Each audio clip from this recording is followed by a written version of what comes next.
नमस्कार मेरे किसान भाइयों, कैसे हैं आप सब लोग। आज मैं बात करते हैं कि मैं बोरवेल और डगवेल का जजमेंट करता कैसे हूं, मतलब किस आधार पे मैं आपको बता रहा हूं कि भैया यहाँ खोदोगे तो पानी मिलेगा या नहीं मिलेगा। पहली बात तो ये 5 साल की जो इस विषय में मैंने पढ़ाई करी है, BSc plus MSc in geology. Geology मतलब क्या? Earth science. अर्थ साइंस क्या? जमीन के अंदर क्या है उस चीज की संपूर्ण पढ़ाई को क्या बोलते हैं? अर्थ साइंस बोलते हैं। 7 आधार है, इन 7 आधार के दम पर मैं मेरा जजमेंट देता हूं और वो एक एक करके अपन डिस्कस करेंगे।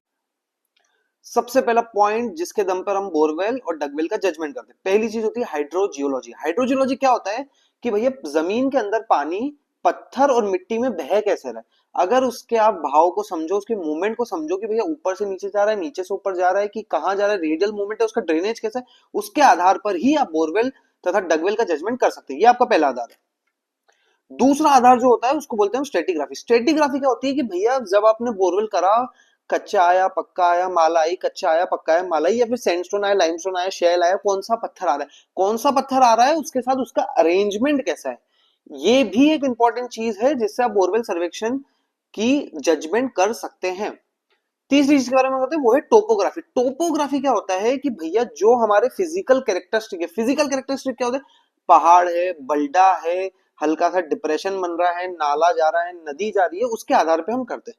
फिर आएगी आपकी मॉर्फोलॉजी। मॉर्फोलॉजी और टोपोग्राफी थोड़ा बहुत सिमिलर है। मॉर्फोलॉजी में क्या होता है कि भैया जो आपको आंखों से दिख रहा है कि भाई यहाँ की जो मिट्टी है वो ऐसी है, यहाँ की जो मिट्टी है वो ऐसी है, यहाँ नाला ऐसे जाएगा, यहाँ नाला ऐसे जाएगा, उस चीज के आधार पर हम बोरवेल का जजमेंट करते हैं, वो है मॉर्फोलॉजी। अब आती है बात रिचार्ज की। रिचार्ज क्या होता है? भैया हम जमीन से पानी निकाल रहे हैं तो फिर वो पानी कहीं ना कहीं से वापस भी जा रहा होगा, तभी सालों से बोरवेल चल रहे हैं। दो प्रकार के रिचार्ज, एक आर्टिफिशियल और नेचुरल। नेचुरल क्या होता है? जो अपने आप प्रकृति खुद से कर रही है।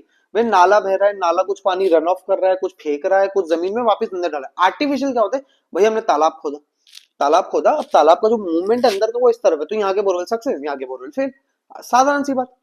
अब हम बात करेंगे दो ऐसे पैरामीटर्स की जो बहुत ही इंपॉर्टेंट है पर लोग उसको नेग्लेक्ट कर देते हैं, लोग उसको समझते ही नहीं है कि भैया ये चीज भी एक आधार हो सकती है। वो होता है बायोलॉजी।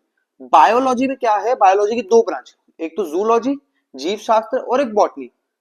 अब जूलॉजी में आप समझो, चींटियों के घर देखें, सांप के घर देखें, दिखते इतने से जमीन पर, इतने से पर अंदर वो 40-40-50-50 फीट तक फैले हुए रहते हैं। वो कहाँ रहेंगे? जन नमी होगी, जन नमी होगी वहां पानी जा रहा है, रिचार्ज हो रहा है, उस बात को समझो।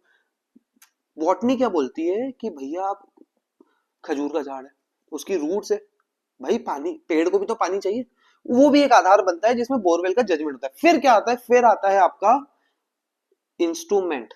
पहली बात तो एक बात आप समझ लो, हाथ में घूमने वाली मशीन का कोई भी आधार नहीं है, कोई भी नहीं है। 1 लाख का इनाम भी दे दिया था, कोई नहीं आया मेरे पास।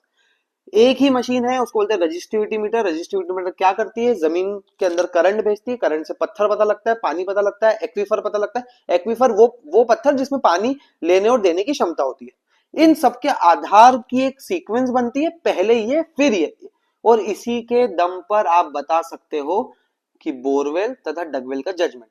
एक और